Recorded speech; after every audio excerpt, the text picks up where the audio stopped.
Hey, how's everyone doing? My name is Ron Williams.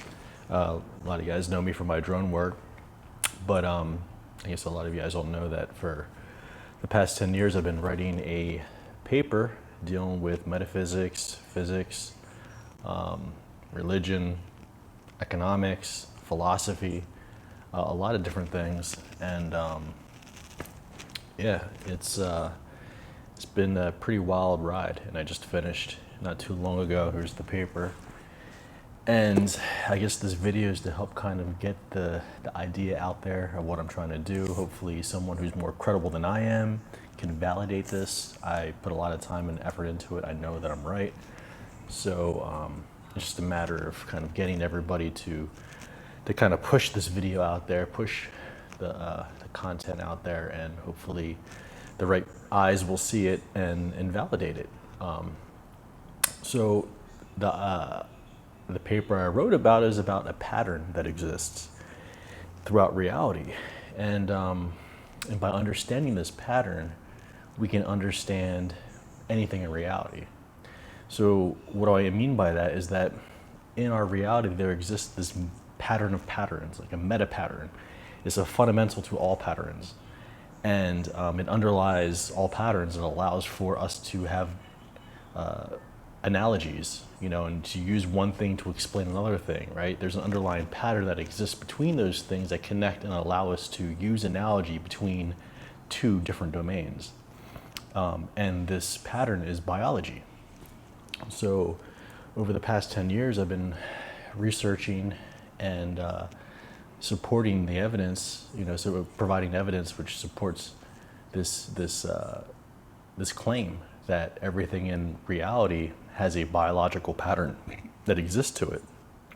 So therefore, by understanding these biological patterns, we can understand the nature of that thing. So for example, the streets that are behind me, this is 95, very similar to an artery or veins. You can look at all streets are like veins, and the cars that go on there are like red blood cells, right? Now, typically a red blood cell would go to the stomach or the lungs to retrieve some type of nutrients and then distribute it throughout the body.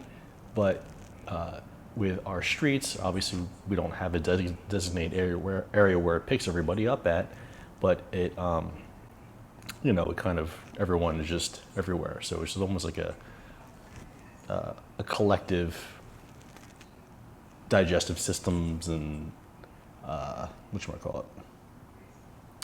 the lungs all over the place. I mean, it's similar, right? It's another example. Keep moving on. Is this cup here, right? This coffee cup. There's a biological pattern within this coffee cup, and that biological pattern is a red blood cell. Now, how I am able to say that is because what this cup does, it retrieves a drink, and then it's used into distributing it, taking that contents and delivering it to somewhere. Now, that's where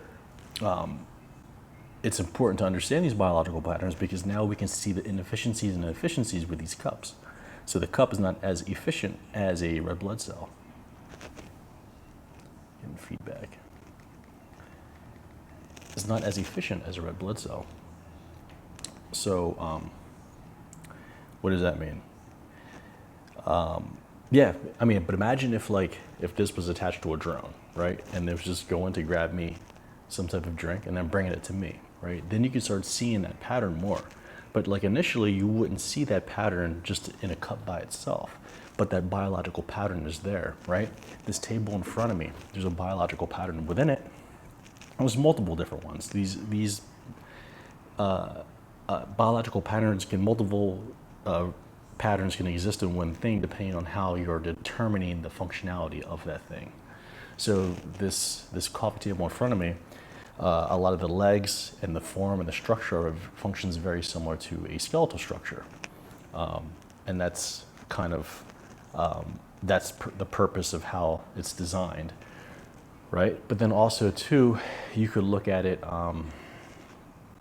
as a way to organize something, right? Like, I guess within a cell you have different organelles and everything has a place within it. So what this table provides as is a way to organize this live-in space, right? So even the table that's over there, you could look at it as an organelle.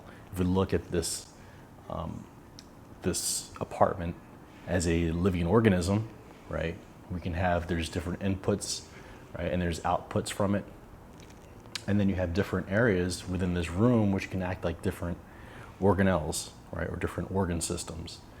And these tables represent a similar area of order or certain types of purpose, certain types of functions.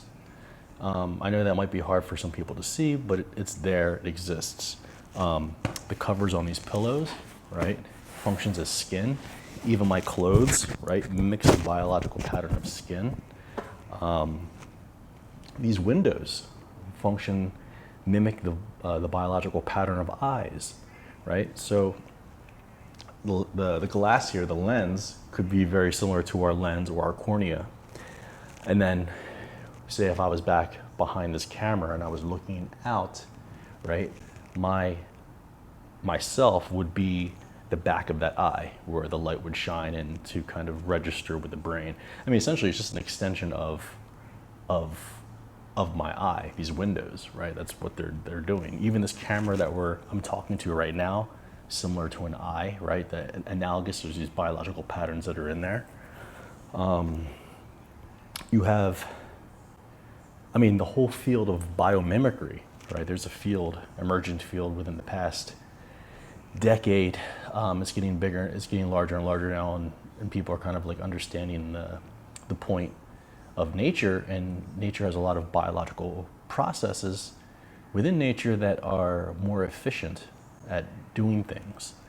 And a lot of scientists, a lot of engineers are mimicking those processes to innovate on human innovation. So that's just another case of how these biological patterns exist within everywhere, right?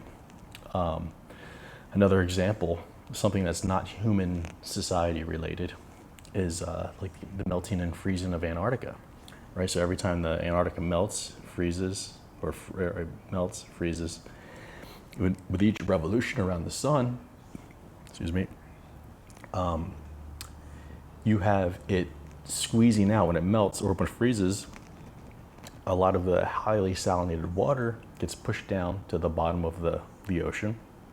And there's these big streams that kind of venture out from Antarctica, these Arctic currents. And these Arctic currents function very similar to a circulatory system, right? And then coupled with the different temperatures of the regions where they're at, they produce like wind, right? And then the wind itself is an extension of that circulatory system. And those help to distribute not only nutrients and stuff within the water in the oceans, but also help distribute these nutrients throughout in the air, right, to different areas of the world, such as like South America. You have the Sahara Desert in Africa, which functions very similar to a digestive system. So what happens there is that that area, very, very long time ago, used to be plentiful with vegetation, plants, trees, but over time it kind of just dried up, and the wind, harsh winds, kind of deteriorated all of that material into phosphorus and these nitrates, or like the things that are very beneficial for plants to eat.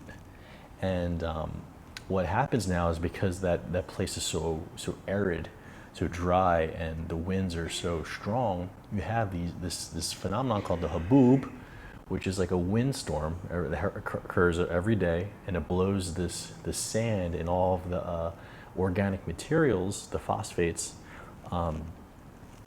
in the air, and it blows it across the ocean, and it makes its way to South America, and it fertilizes a lot of the plants over there. And then that contributes towards the whole ecosystem over there, and that trickles down to us. So it's essentially like providing these nutrients for them, and then eventually it gets to us, right? Not only that, but it also provides nutrition for the plankton that's in the ocean. And the plankton, they're at the bottom of the food chain, and they contribute to all life in the ocean.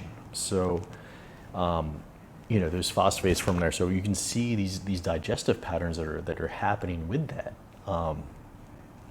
There's other examples of like the seagrass meadows, and the meadows. They're like the areas between a delta or like the river, when a river comes into the ocean, where it meets the ocean, and you have like those grasslands that exist, these marshes, that helps to kind of filter out a lot of the toxins and stuff that kind of travel down the river. And yeah, it functions very similar to like kidneys or the liver. What else do we have? Oh, we have our atmosphere, right? The atmosphere around the Earth itself. You have the electromagnetic magnetosphere, then you have also our atmosphere, which act very similar to skin. You have the epidermis and the dermis, right? These protective layers of the Earth, which help prevent the sun's radiation and kind of keep everything within itself, right? It functions very similar to skin, this biological pattern of that. Also, you have plants itself, plants and trees. They function very similar to like the lungs and cellular respiration. So yeah, it provides all of the oxygen needed for life to exist. It converts it, very similar to how our lungs kind of convert, into what we need. So yeah, so that's how you can see those biological patterns within the Earth. And then also too, there are these biological patterns within the universe.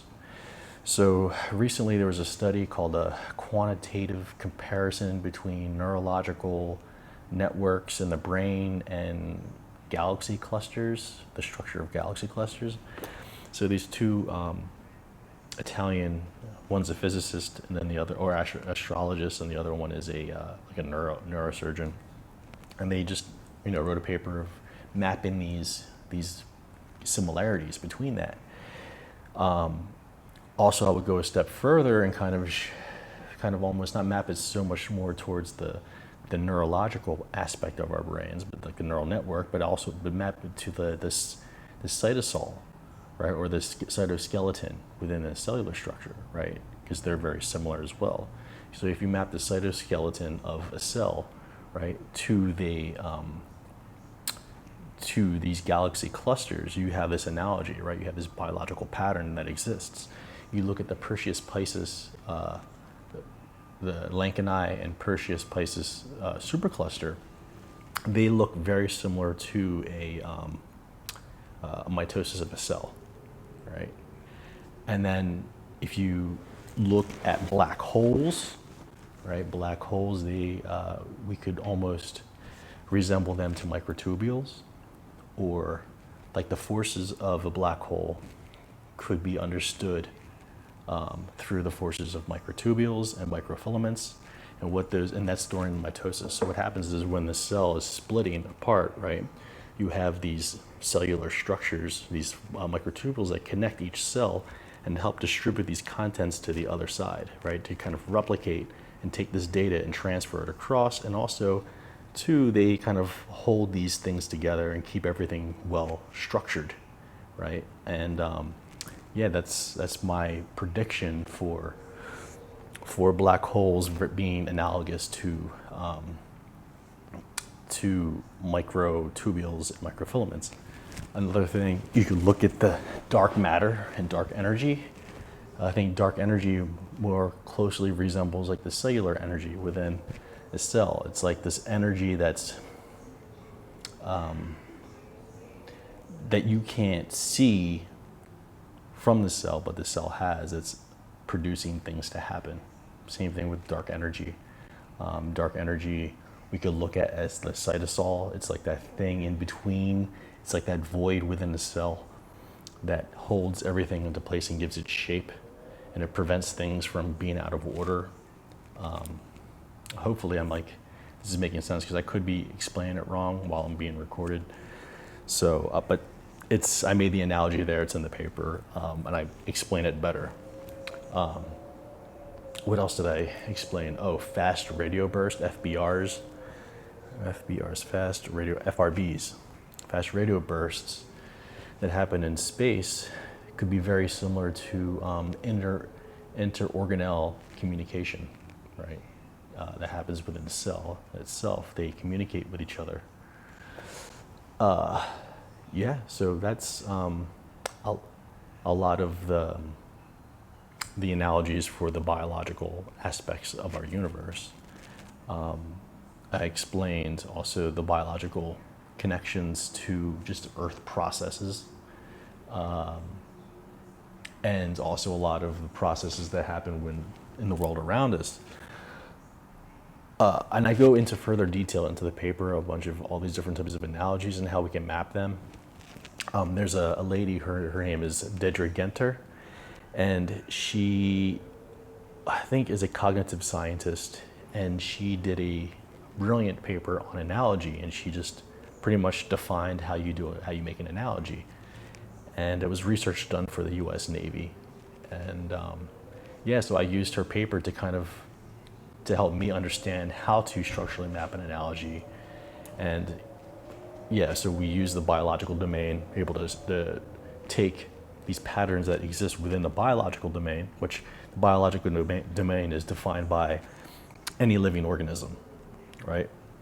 All living organisms have these biological patterns within us, and they are a result of this biological universe. So the biological universe, so these living organisms has these patterns, and these patterns we can use to understand all the patterns around us. And all these patterns around us contain these biological patterns, right? We just can't see them. They're just inefficient.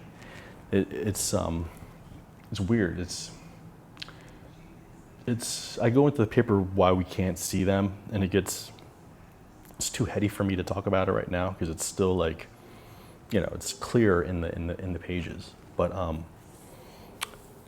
where am I going to go? Okay, so how we're able to even do any of this is that essentially our universe, I explain in the papers that our universe is biological in nature, right?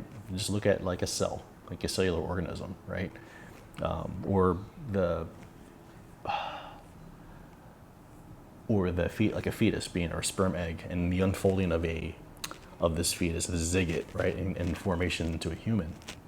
If you look at that process of unfolding, and it's very similar to this expansion of the universe. Is very similar to the expansion of this zygote into a human being, right? But that happens at a much slower rate than what happens within our bodies. But the processes are very similar, if not the same, analogous to these biological patterns. So like if you look inside of a cell, right, and you have all those patterns that happen within it, you can't tell they're biological if you were inside there, right? Like us looking out and looking at that organism, we're like, okay, that's a cell, so anything that happens within there has to be biological. But if you were like inside that cell and you looked at those different processes, you would have no idea what's going on, right? It would be very difficult for you to see those patterns. And the same thing is that it's happening in the world around us. These patterns happen, they're existing, and we're abiding by them. You can see them in the organizational structure of our human society, right? You have this, even human society has societal properties to that of a cellular society, right? You have people like cells. You have tissue like organizations or businesses. You have organs, right? Or not organs. You have industries in the economy, very similar to organ systems or organs. And then you have sectors of the economy like organ systems, right? So you have cells, tissue, organs, organ systems, just like you have people, businesses and organizations, industries and sectors, right? So this is like this order that's similar. Now you have blood that flows throughout our body, and it nurtures every cell in the cellular society so that they can, provide all the fundamental needs so that they can carry out their jobs and do their tasks. Similarly, we have money that flows throughout the economy. And it's supposed to provide everybody with enough to establish their fundamental needs so they can do their job properly, right? But we can have that debate later if it's happening or not, or incorrectly. And I think it is happening incorrectly. It's not being distributed as it should be being distributed in society. So that's how we can see these problems, and that's how we can understand these socioeconomic problems in human societies, by understanding what would happen if you restricted those resources within cellular society, right? Those same phenomenon, this cellular economic phenomenon that would happen in cellular society, are analogous to the socioeconomic problems that would happen in human society. So let's take, for example, nationalism within human society, right? So nationalism is this phenomenon where it's like, my country first, my country first, because we don't have enough resources to be able to support your country and our country, right? We have enough problems of our own that we had to try to figure out how to solve them, and we can't distribute these resources which are needed for our own country to give to you guys if we can't figure out our own stuff. And that's what's happening there is very similar to, you can look at it within cellular society where, hey, we're restricting or keeping all the blood for ourselves, for our organ systems, because they're more important. It's more important for our survival, right? It's like it's like the shutting down of organs, where you're restricting the distribution of resources and blood to other areas of the body in order to kind of reserve resources for more important organ systems. And that's the phenomenon of nationalism, what's happening, right? So when we can understand these problems, we can now try to think of solutions at how to better distribute these resources throughout society.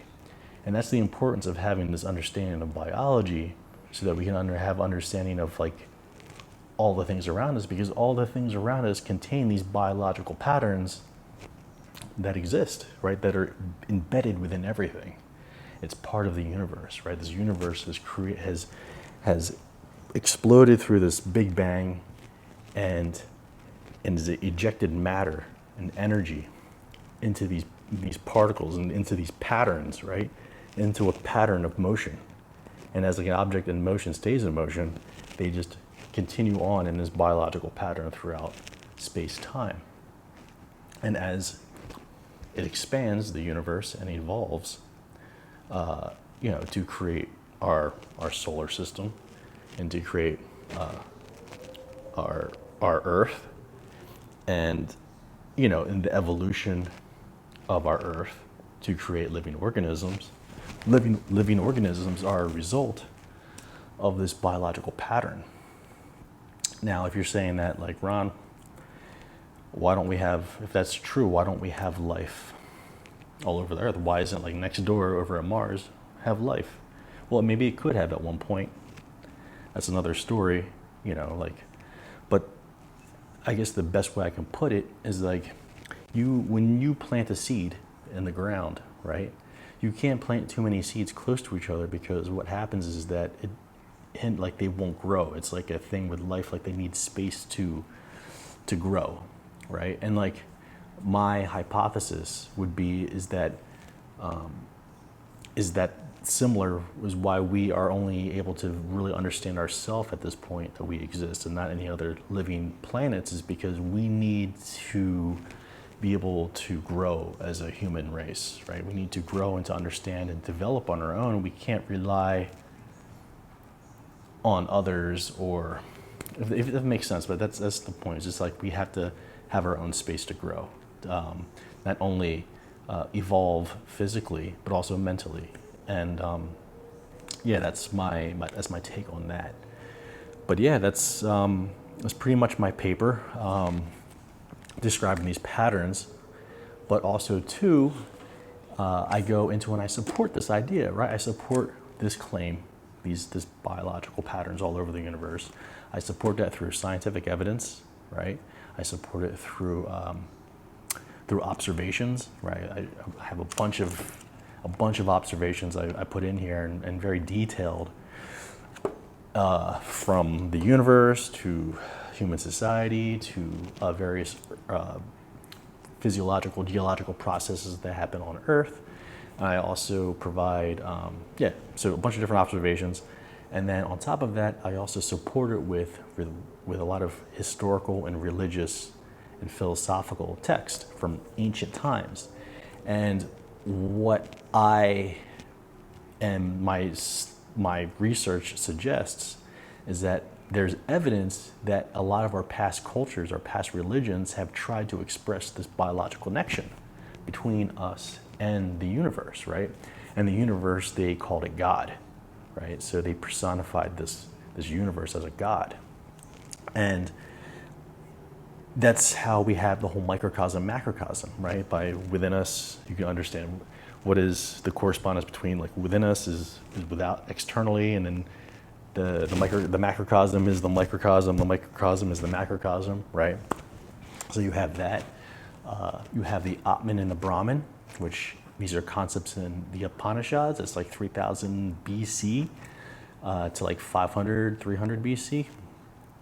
And they had the Atman and Brahman was the inner reality and the external reality. And by understanding the Atman, you can understand the Brahman, right? By understanding within yourself, and I'm suggesting they were trying to talk about these biological patterns, that you can understand the external part, right? The reality, the things around us, right? You can see the biological patterns around us. You have the same concept within Judaism called the pigment and the chisnet. I'm probably butchering those terms, but I think you guys will understand. You can look it up. Same exact concept. Inner reality, understand the inner self to understand the outer reality. You have the same thing in Sufism. Sufism is Sufism is very similar to they have the batin and the zahir. So Sufism is a mystical version of Islam, very similar to how the Kabbalah is a mystical version for Judaism. But in Sufism, we also have the term the batin and zahir. And the batin and zahir is inner reality, external reality, right? Same ideas, same motif. But they also, too, they have a ritual called the whirling dervishes, where they spin around in circles, right? Very similar to like planets or particles around each other, and they contemplate the nature of God within themselves, right? So our theory kind of suggests that's what they were actually trying to contemplate, is this biological nature. But back then they may not have known that, right? Only a few people may have had this knowledge of this biological universe, and they tried to express it to all of the people during that time, and they didn't have a knowledge of biology, they didn't have a knowledge of physics or astrology, so they could not grasp it. So essentially, whoever taught this information, this knowledge, this wisdom to people, had to tell it in that way, in this analogy, and people took it metaphorically because they didn't understand an analogy, right? They didn't, because this analogy is essentially scientific, right? And they couldn't understand that connection. So a lot of people, and this is what I'm assuming, not assuming, but like, this is what all the evidence is kind of building up towards and kind of supporting the idea, is that that's what happened, that these people just misinterpreted that information. There's more information, there's more concepts even within the philosophy of perennialism, or not perennial, perennialism is the idea that all religions, all philosophies stem from this common knowledge, right? And I'm suggesting that this biological universe is that knowledge, that where all of this stuff stems from. So in the paper here, I explain the different other religions, even Namaste, right? Namaste. I bow to the divine within you, right? Or the divine within me acknowledges the divine within you. Now, I would express, or I would suggest, or all the evidence kind of supports that that's most likely their way of revering and acknowledging this understanding of this biological pattern that existed within these people, right, within themselves. Whether they know it or not at the time, that's what whoever the elders were, who had this prior knowledge, that's what they were trying to express to them. So yeah, so a lot of all of this paper kind of just provides and lays out all the evidence for this biological framework, for this mathematical universe. And And then in the very, very back, in the discussion, I kind of explain how it's able to kind of unify a lot of different ideas, right? It's able to unify various concepts and various religions. This essentially unifies religion with science, right? We're now able to understand what religion was trying to express, right? Religion was trying to express this science. It was like a lost science, and they couldn't understand it. It was like science without science. Like, how do you express the ideas of science without having any idea of science? And that is religion, right? And that's what religion became. And then, but it was distorted throughout time. It experienced this whisper down the lane effect. And, but, through my own research, my prior research in economics, I was trying to understand how society worked, and trying to make it a better, establish a better economic system. And in the process of doing that, I found this biological pattern that existed throughout the world, right? Throughout the universe, throughout everything. And I had to follow that crumb trail, and it kind of, culminated over 8 years. I mean, it's a 10-year project of these 2 papers, but this one took about 8 years to finish. But I'm finished, and I'm very, very excited to kind of share it with you guys. And hopefully you guys were able to kind of get some of these ideas. I was kind of clear on what I've explained. But yeah, I think if I was unclear with anything, you guys could reach out to me through Instagram or through whatever communications. I think I put my email here as well. You can also download the paper. The paper has all of the information you need, kind of the support of what I'm talking about. It has, everything I could possibly think of, and I put a lot of time into it because I knew the kind of skepticism it would experience coming out. So I had to watch my P's and Q's, right? I had to make sure everything was in order. I had to make sure that I had like this argument that couldn't be refuted, and hopefully this is that. And I appreciate you guys if you could share this. If you made it this far in this paper, to share it with anyone you know who could help kind of get these ideas out there and have it see the light of day. I think it would be very beneficial for humanity, especially with artificial intelligence, where that's, it's a very, very big thing right now. And I think by having this as an underlying framework for artificial intelligence could ensure the life of humanity and prevent things from happening that would be unnecessary, right? By having like an artificial intelligence with a framework, underlying framework structure that supports life, that understands everything within reality relatively to life, because in these biological patterns, then it safeguards humanity, right? It safeguards us from it going down a wrong path. And on top of like the other magnificent, brilliant innovations that can come by having this information, right? Because now it redefines how we see the world. It redefines, like very similar to how Copernicus and Galileo have revealed that the world was spherical, right?